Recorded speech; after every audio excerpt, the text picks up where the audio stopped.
Mon nom est Martine Laval et je reçois aujourd'hui Tricia Lauzon, qui est une auteure prolifique qui nous présente 3 livres ici sur lesquels nous allons probablement parler avec passion. Bonjour Tricia. Bonjour Martine.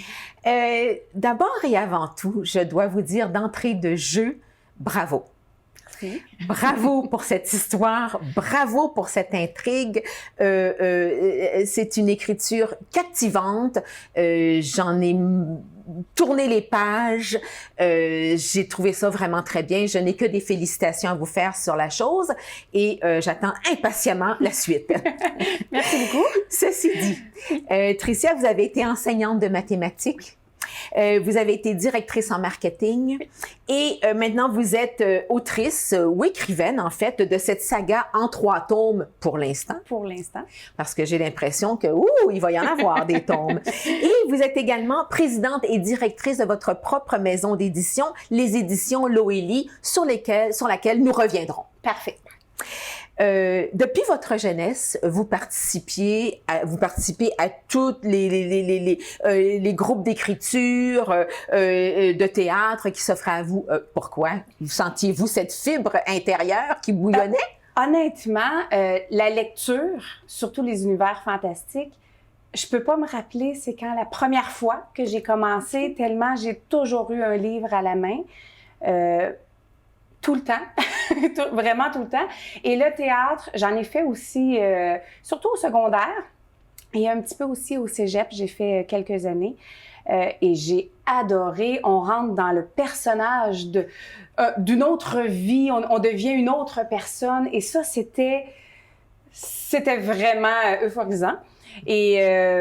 Mais puis l'écriture, ça a commencé secondaire 2, je crois, avec un professeur de français qui nous avait demandé d'écrire un petit quelque chose sur une histoire fantastique. Une page et demie. Moi, après 5-6 pages, j'ai été obligée d'arrêter. Le temps était fini. Et c'est là que je me suis rendu compte que j'avais vraiment la passion aussi de l'écriture. Et qu'est-ce qui vous attire tant dans le fantastique? Qu'est-ce que ça provoque en vous, le fantastique? Les possibilités, les pouvoirs magiques, les personnages ou les personnages de contes de fées, ça peut être les elfes, ça peut être les dragons, ça peut être tellement de choses. Même si moi, dans mon univers, il n'y a pas de dragons, il n'y a pas d'elfes ou quoi que ce soit, c'est juste médiévaux. Mais dès qu'on peut sortir, on est complètement, encore une fois, on est dans une autre vie. On peut tout inventer, tout est permis. On peut même se permettre de rajouter des petits ajouts, des petits personnages, des petits termes qui n'existent pas, mais qui, dans notre univers, existent, mais sans pour autant tout changer. Les gens continuent de manger, continuent de parler, continuent de voyager. Donc, tout ça demeure, mais ça nous permet de créer à volonté ce qu'on veut. Alors, d'où est née cette fameuse héroïne?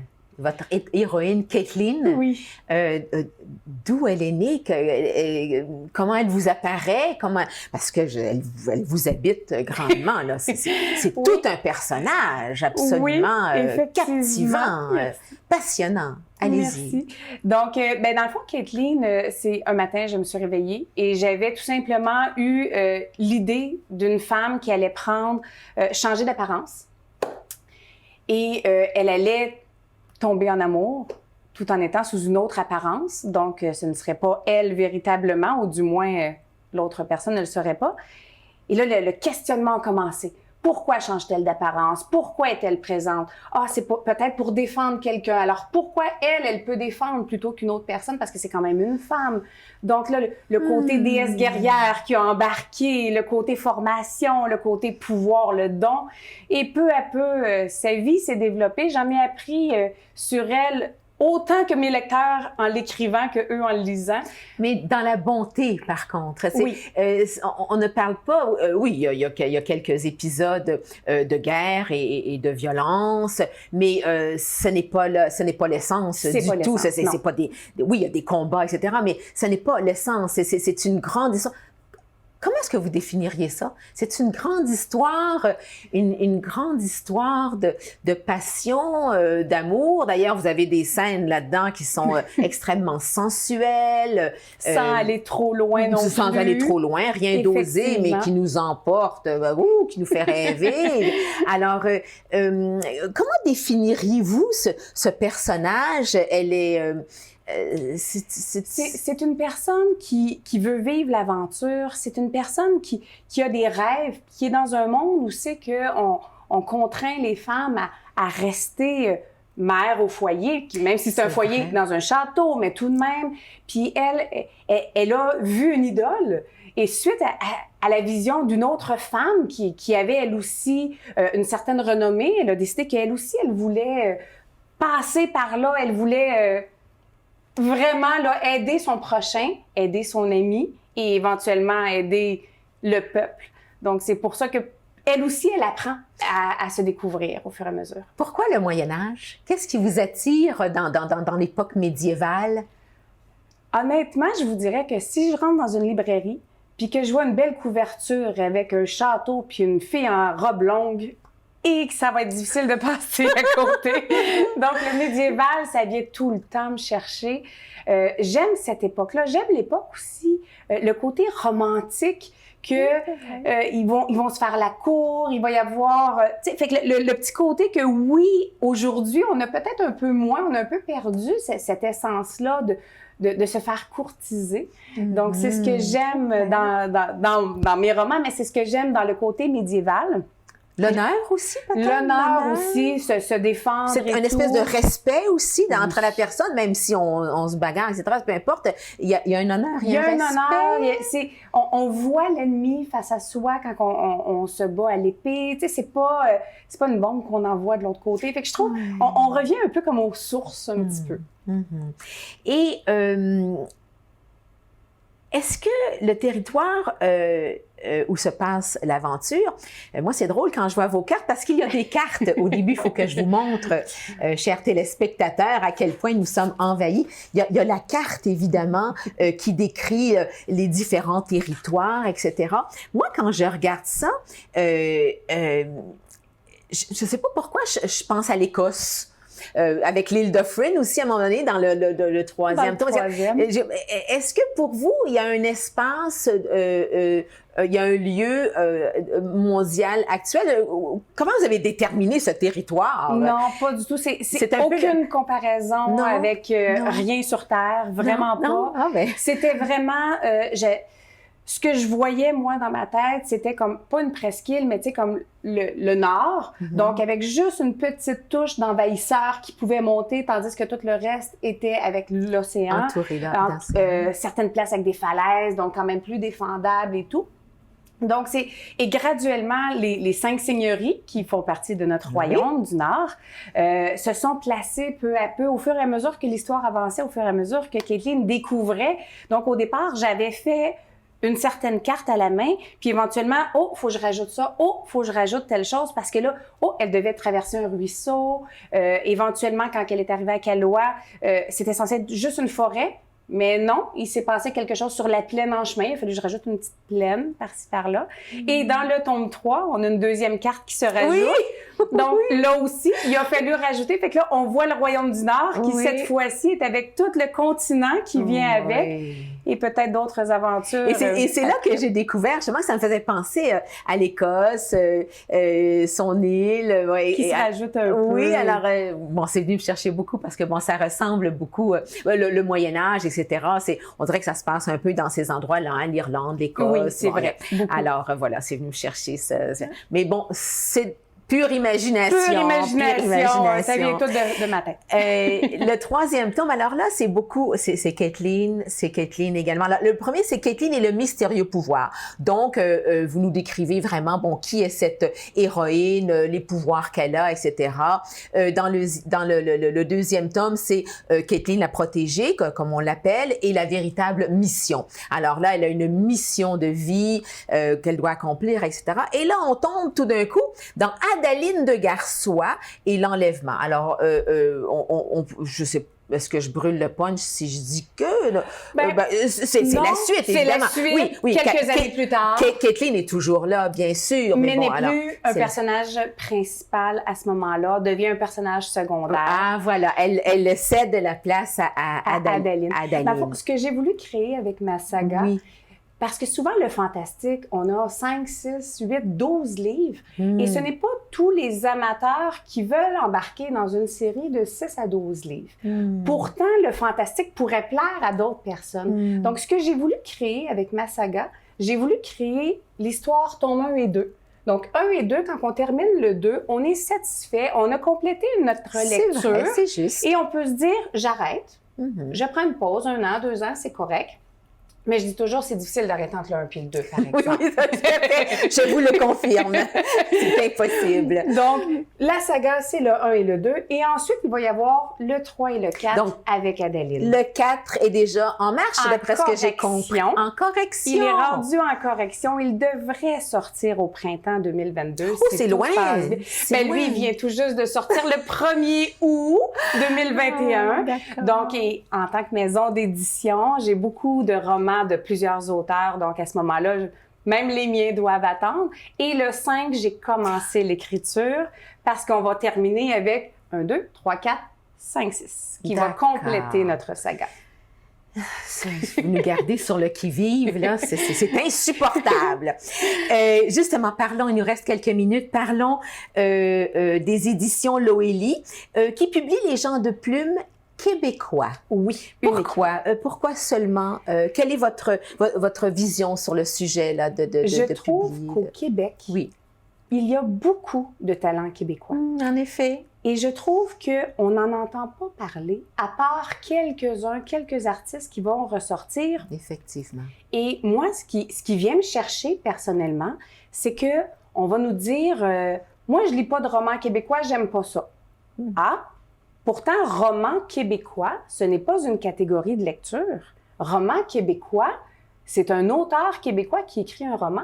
On peut parler de science-fiction, de fantastique, de policier, de drame, historique, poésie, biographie. On peut parler de toutes les catégories. Donc, donnez-moi la catégorie de lecture que vous voulez lire. Je vais vous trouver un auteur québécois qui en écrit et du bon. Excellent. Donc, moi, j'ai décidé de donner de la visibilité aux auteurs québécois. C'est ça, la vision de la maison d'édition. Est-ce que vous êtes d'accord, Tricia, que l'écriture québécoise est très prolifique? Moi, je n'en reviens pas, que ce soit dans les librairies, dans les bibliothèques. Je n'en reviens pas du nombre de livres que nous sortons régulièrement. Donc, on a tellement de possibilités de lecture, puis ce n'est pas une compétition entre les auteurs parce qu'il y a tellement de lecteurs, tellement de styles de lecture, puis même dans le fantastique, il pourrait y avoir quasiment autant de styles d'écriture dans le fantastique qu'il y a d'auteurs. Chacun a sa petite différence dans sa plume. Donc, c'est correct d'aller chercher des livres qui viennent d'ailleurs, mais on a tellement de choix au Québec. Donc, c'est ce que nous, on veut montrer au Québec.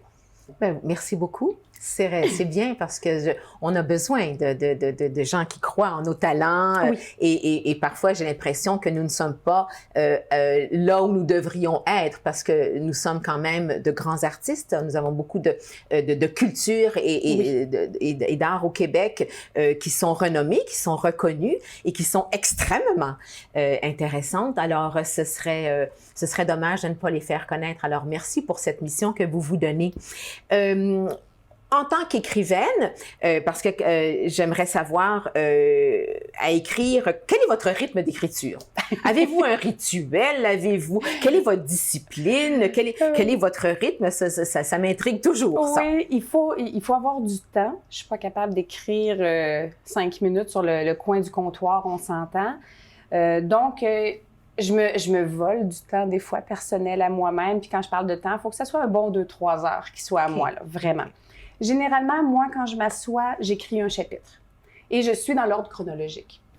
Des petites exceptions, des fois, mais habituellement, des fois, vous sentez plus loin avant d'arriver entre les deux. Parce que moi, vous savez où est-ce que vous en allez, mais vous savez pas l'entre-deux. C'est ça, ou des fois, c'est qu'il y a tellement... Moi, faut que je me vide la tête. Fait que si j'ai le chapitre 20 qui est tout le temps dans ma tête, même si je suis en train d'écrire le 8, j'ai pas le choix, je dois prendre une pause, puis il faut que j'écrive le 20 pour qu'enfin je puisse le libérer. Sauf que quand ça arrive, généralement, le 20 se ramasse le 48. Parce que l'histoire avance, puis oups, je déplace, l'histoire avance, oups, j'ai encore besoin de place, je le déplace. Fait que c'est pour ça que j'aime mieux écrire chronologiquement. Fait qu'habituellement, je vais penser à mon chapitre en cours. Et vos chapitres ne sont pas courts quand même, là. Alors, quand vous dites que vous écrivez un chapitre... il me faut 2-3 heures. Il faut 2-3 heures. Il faut mon 2-3 heures. Puis il faut avoir les idées bien en place. Mes idées sont vraiment... Je le mûris. J'y pense continuellement. Je travaille, puis je pense toujours au chapitre qui est en cours. Donc, le moment où c'est que je m'assois, j'ai jamais de moment de page blanche. De toute façon, l'idée... si j'étais auteur à temps plein, à 100%, je pense que j'écrirais sur 3 livres en même temps, tellement j'ai toujours des idées qui poursuivent. Mais bref, là, je me contente de un à la fois pour pouvoir compléter. Vous êtes une hyperactive, mentalement, créativement. Je n'ai jamais été diagnostiquée hyperactive. Il faudrait peut-être pas que je passe le test. Mais non, j'aime bien avancer plusieurs projets en même temps, mais je prends le temps d'en faire un à la fois. C'est un peu contradictoire, mais ça fonctionne. Et entre mari, enfant, maison d'édition, écriture, ça va? Oui, ça va bien. Ah, on a oublié de parler de la librairie qu'on ouvre en plus. Donc, au Premium Outlet à Mirabel, une librairie 100% auteurs québécois. Nous y reviendrons à ce moment-là, Tricia, lorsque le projet sera fait. Parce que oui, je l'ai en tête, mais on va attendre de voir. On se garde une petite pause pour celui-là. On va garder une petite pause pour se consacrer peut-être à ça plus totalement. Kathleen, voilà. Vous êtes... Vous êtes votre héroïne. Tricia, je vous remercie pour cette lecture captivante et je dois dire que je ne suis pas une fille de fantastique. Alors vous, c'est la première chose qui vous attire. Si vous avez, moi, oh non, j'ai vraiment pas besoin de ça. Moi, j'aime le concret, j'aime l'histoire. Bon, rien. Alors, je dois dire que vous m'avez absolument captivée. Alors, si vous cherchez une histoire, une saga, et comme vous dites, qui peut se faire en différentes parties. Vous ne vous ennuierez pas, c'est sûr et certain. On n'en dort presque pas, mais on se lève revigoré le matin. Alors, Tricia, merci pour cette belle écriture. Et je peux vous dire que quand il s'agit de passion, on en a la preuve ici. Donc, je remercie encore une fois la TVCL et l'Association des auteurs des Laurentides de nous permettre de diffuser une telle émission à la rencontre de nos auteurs et autrices québécois et québécoises qui nous permettent de découvrir des talents hors du commun, absolument très imaginatifs. Et est-ce qu'on peut dire, c'est pour les adultes, mais les jeunes s'en régaleraient, n'est-ce pas? Oui, tout à fait. Je vous dirais qu'à partir de 13 ans, j'ai beaucoup de personnes qui me suivent et ça va... malgré ce qu'on peut penser, jusqu'à 80 ans, que des fois, il y a des personnes... Voilà. Le fantastique, quand on adore. On a besoin de se réveiller. Alors, merci et à la prochaine émission. Bonjour, je m'appelle Cynthia Lissa Dubé. Je suis autrice, membre de l'Association des auteurs des Laurentides. Je viens pour vous parler aujourd'hui, en fait, vous faire une chronique littéraire. Je vais vous parler de mes coups de cœur littéraires. À l'Association des auteurs des Laurentides, on a des auteurs de talent, des auteurs reconnus, mais on veut aussi s'ouvrir à l'extérieur, on veut parler du talent qu'on a au Québec. Alors, je vais aussi vous parler d'auteurs québécois et on a des bonnes idées, des projets qui s'en viennent, donc on prépare un petit peu le terrain en vous annonçant ça ici. Alors, pour commencer, je vais vous parler de Denis Vézina, qui a écrit Victor l'Invincible. Denis Vézina, il est membre de l'Association des auteurs des Laurentides et si vous allez sur son site internet, vous allez voir qu'il est très humble. Il ne croit pas à l'importance de connaître l'auteur, donc je ne vous parlerai pas beaucoup de l'auteur. Lui, ce qui l'intéresse, c'est l'échange avec le lecteur. Donc, il est là pour écrire des histoires, pour faire réagir, entrer en relation avec les lecteurs. Il a écrit 3 livres dans la série des Victor. C'est des livres à caractère philosophique et psychologique. Il y a un ton très humaniste. Et puis, dans Victor l'Invincible, c'est l'histoire de Victor qui est très timide, qui a de la difficulté à faire sa présentation orale à l'école, il a l'impression qu'il va mourir. Et puis, à l'Halloween, il va décider de se fabriquer un costume d'armure. Et dans son costume d'armure, ben là, il se sent invincible, il est prêt à tout affronter, à affronter le regard des autres, et il va y prendre goût un petit peu trop, à un point tel qu'il va quitter la maison éventuellement et se retrouver dans un gang de rue. Donc là, il va flirter avec la violence, il va entrer dans un monde noir. C'est un roman, en fait, toute la série des Victor, c'est écrit pour les 6 à 10 ans. Le caractère est très facile à lire, c'est très accessible. Donc, on parle quand même d'un récit accessible pour les jeunes enfants et c'est pour montrer aux enfants qu'il y a d'autres façons d'arriver à prendre sa place dans le monde. Donc, pour bien illustrer le propos de l'auteur, j'aimerais ça juste vous lire qu'est-ce qu'il a laissé à la fin du livre après l'histoire. Il dit que c'est dès le plus jeune âge qu'il faut dire et dénoncer des situations que l'on juge injustes. Ce n'est pas parce qu'on est petit que nos problèmes sont petits. Ce n'est pas parce qu'on est un enfant qu'on ne peut pas dire qu'une situation n'a pas de bon sens ou dire à un adulte que sa manière d'agir n'a pas d'allure. Croyez-moi, mieux vaut parler, discuter et trouver des solutions que de se construire une armure qui semble nous protéger, mais qui, au fond, nous enferme dans une vie de peine et de colère. Alors, voilà, vous avez tout le ton ici de l'auteur Denis Vézina. Si jamais vous voulez connaître plus l'auteur, vous pouvez également écouter l'émission littéraire qui est parue ici à la TVCL. Donc, vous pouvez la retrouver sur le site internet de la TVCL et également sur la page YouTube de l'Association des auteurs des Laurentides. Maintenant, je vous parle de Les Géants de la rivière, ici, qui est écrit par Fabienne Cortès. Encore une fois, c'est un roman pour les 6-10 ans qui est paru chez les éditions Pierre Tisser. C'est un roman historique. L'intrigue et les personnages sont fictifs, mais ils sont insérés dans un contexte historique. Particulièrement, ici, ça se passe à Saint-Hyacinthe, en 1876, au moment où il y a eu un grand incendie qui a détruit 800 bâtiments. Et on va retrouver des personnages qui ont réellement existé, comme un journaliste, une auteure, le maire, des gens d'affaires, et entre autres aussi Magloire Blanchette, qui a été accusée au criminel d'avoir provoqué l'incendie. Donc, on a la base historique et tout le long du livre, il va y avoir des notes de bas de page pour expliquer des phénomènes. Bon, on va apprendre qu'est-ce que les allumettes suédoises ont pu changer, qu'est-ce que c'est le tocsin, c'est quoi la loi sur les Indiens. C'est très instructif, mais l'histoire en elle-même est pleine de rebondissements et de péripéties, ce qui fait que tout ça, c'est très agréable à lire. On va rencontrer des jeunes personnages qui sont très sympathiques. On rencontre donc Thomas, qui est un Abénaki qui arrive d'Odanak et qui veut retrouver sa mère à Saint-Hyacinthe. Il va rencontrer Médéric, qui est un jeune ouvrier qui est amoureux d'Annabelle. Annabelle qui fait partie d'une famille aisée. Ils ont même à leur service une domestique haïtienne qui est là pour prendre soin d'eux. Et là, il va y avoir un événement épouvantable qui va survenir, la petite sœur d'Annabelle qui va disparaître, Émilie. Et tout ça, c'est lié à l'histoire de l'incendie. Alors, un roman qui se lit bien.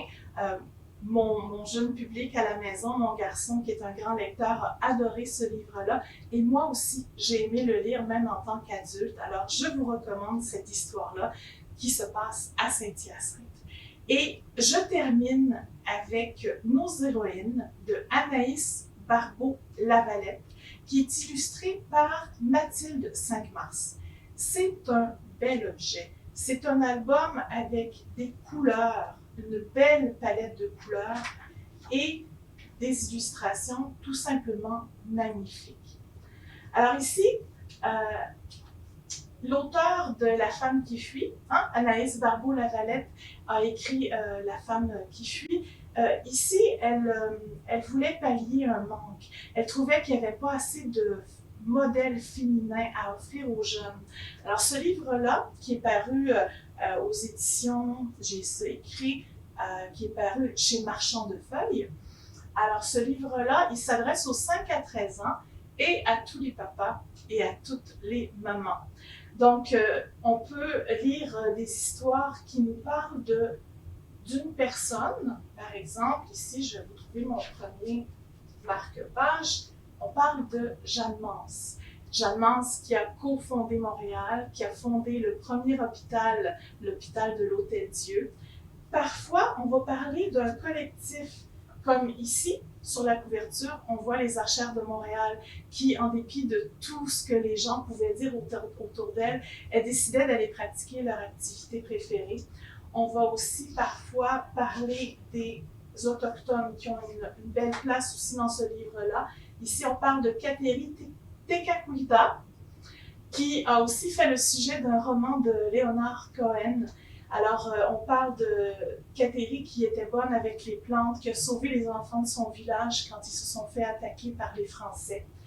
D'autres exemples, on a ici une page sur Émilie Gamelin. Alors, ceux qui connaissent le parc Émilie Gamelin à Montréal, en fait, c'était une femme qui, toute sa vie durant, a accueilli les gens qui ont l'âme brisée, les fous, les perdus. C'était une femme qui se donnait aux plus faibles de la société. Il y a un autre exemple que je voulais vous parler aussi. Oui, quand on parle de plusieurs personnes, les filles du roi qui ont aidé à peupler le Québec, qui sont venues pour enfanter, pour engendrer la patrie du Québec. Après ça, Henriette Dessaulles, et c'est un beau clin d'œil parce que Henriette Dessaulles, c'est une romancière dont on entend parler dans le livre de Fabienne Cortès, Les Géants de la Rivière. Alors, elle aussi, c'est une auteure. Et puis, on a, par exemple, Madeleine Parent, qui a aidé les grévistes, entre autres les grévistes dans la ville de La Chute, dans les Basses-Laurentides. Alors, ça se lit à petite dose.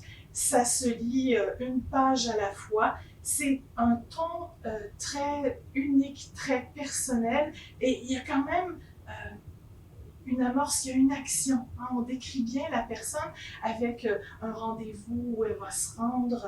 Il y a toujours une action qui se passe dans chaque page. Et puis vraiment, les illustrations, je sais, je le répète, elles sont toutes vraiment magnifiques. Et puis, ça fait un beau partage. Moi, je vous invite, en tant que parent, il faut lire très tôt aux enfants.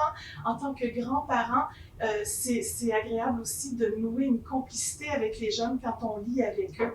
Alors, j'espère que je vous fais découvrir des auteurs que vous ne connaissez pas encore assez ou peut-être que vous n'aviez pas connu leurs livres. Je vous invite à lire des auteurs des Laurentides, je vous invite à lire des auteurs québécois. Surveillez-nous sur notre page Facebook, allez voir notre chaîne YouTube. On a tellement d'auteurs à vous faire connaître. Merci et à bientôt!